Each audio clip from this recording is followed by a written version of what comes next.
Hi, I'm Andrew Wasson from Creative Guitar Studio. It's November 10th, 2009. Thanks for tuning in to the new YouTube channel here. If you haven't visited before, what I do is I try to catch up on a lot of the emails that get sent into my website, and today I'm going to do that. Plus I'm going to actually go over to my YouTube channel in my personal message box there, and I'm going to answer a few questions from that as well.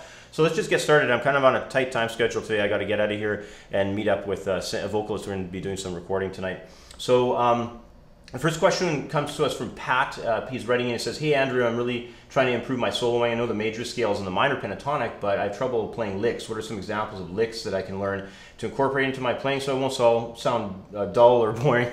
I like that, dull or boring. Well, we all sound dull or boring when we first start playing, but you know, you've got to go to your favorite guitar players and start lifting their lines. And if you haven't got any favorite players yet, just go and take a look maybe at some solos like I don't know, you could try Sultans of Swing by Dire Straits that Mark Knopfler. There's lots of licks in there, really nice stuff. I recently did the solo from Blue Oyster Cult, Don't Fear the Reaper. That's a really nice solo.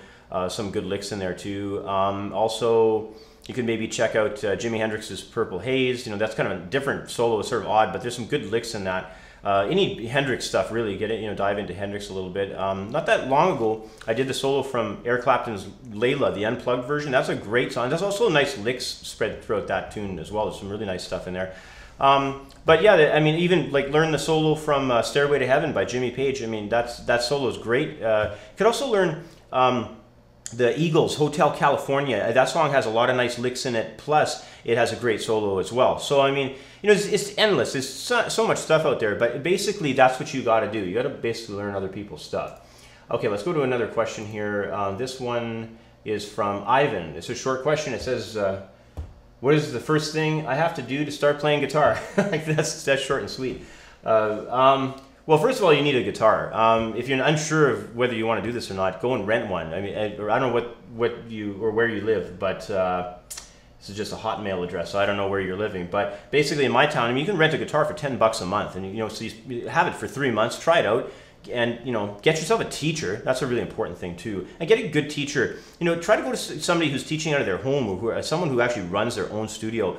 I'd really advise staying away from music stores. There's some of the worst lessons that I see that are happening and coming from music stores. I just talked to somebody on the phone earlier this week, and they were talking about how every time they, you know, I think they said 2 or 3 lessons, every time they go to the store where they're taking lessons, this is a music store, they told me, every time they go there practically, there's a new teacher, you know, so 1 week it's like, you know, Al, you know, and then 3 weeks later, you know, Jim is there, and then, you know, 2 weeks after that, it's Arnold or something, you know, so that's terrible. Like, you know, that's just a store who, like, they're not hiring good guys, and you know, maybe I'm sure there's stores that have a really good solid staff and so on, but I mean, you want somebody who's into teaching. You know, you don't want to. That's why I don't think music stores are the place to go. Like a lot of times, I see the worst lessons in the world coming from music stores. So maybe try to avoid that. Try to find some guy who's teaching at his house who seems like he's really into it. Like maybe he's got a room where it's just like got 7 guitars in it, and he's got some recording gear, and the guy's just like guitar crazy. That's who you got to find, because that guy's going to be there every single week.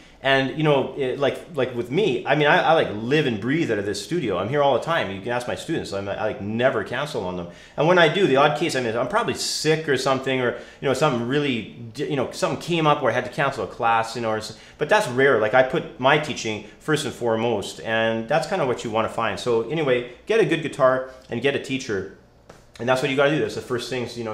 You can learn off the internet, but I don't know. You need somebody there telling you, hey, you know, use that finger, use the other finger, whatever. Okay, let's go to my YouTube channel and see what's going on here. Let's see what this guy is asking here. I'm an intermediate player, and I've been hearing stuff about Phrygian modes, harmonic minor, diminished scales. I have no idea what this stuff means, and I'm wondering if you could please clarify some of this. Well, all that stuff is kind of like advanced stuff. Like Phrygian mode, well, that's a minor scale, but it's got a lowered 2nd degree. It's kind of difficult to get into phrasing with that thing.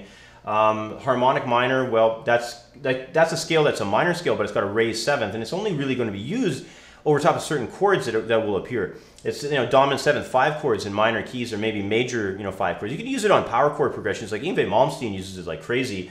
But I mean, it's kind of an advanced scale again. Like, make sure you really know. Like, you're saying you're an intermediate player. I don't really know for sure what that means. You know, like maybe you've been playing 5 or 6 years or something. But yeah, it's like that stuff's getting kind of advanced. Like make sure, hopefully you're working with a teacher and they can, you know, kind of go through some of this stuff with you. You need somebody to guide you along through this. And you're talking about diminished chords. Well, like harmonic minor has, on the raised 7th degree, there's a diminished chord on that step.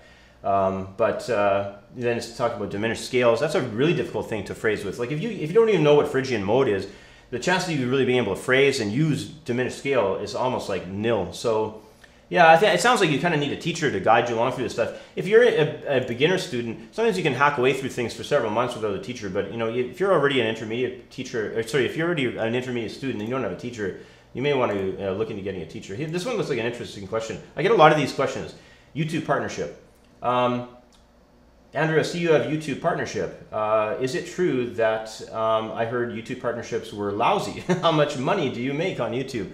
Well, yeah, I mean, you don't make a lot of money. Like I'm in my stage of the game anyway. Maybe like some of these YouTubers, like this. There's that guy Fred. You know, he has that high voice and he speeds all his videos up, I think, or something. I can't even watch that stuff. There's so much of that kind of stuff on YouTube. I can't even watch it for 5 seconds. It just seems so stupid to me. But you know, these people put up videos and within like 12 hours they've got like 300,000 people watching them. Everything on the internet, period. A couple of things that you can walk away with from this. If you have like like me, like 3,000 subscribers or whatever, you're not going to be making a lot of money. Like you can make a couple bucks a day or something. Now I'll get back to that in a second though. But you know what? If you want to look at it as you're going to have a YouTube channel, you're going to have a website that you're leading people to with maybe AdSense on it plus some affiliate program stuff. And then you're going to have products because that's the be all and end all. You got to have stuff. If you want to make money on the internet, you got to have something that you're selling that's like really worthwhile.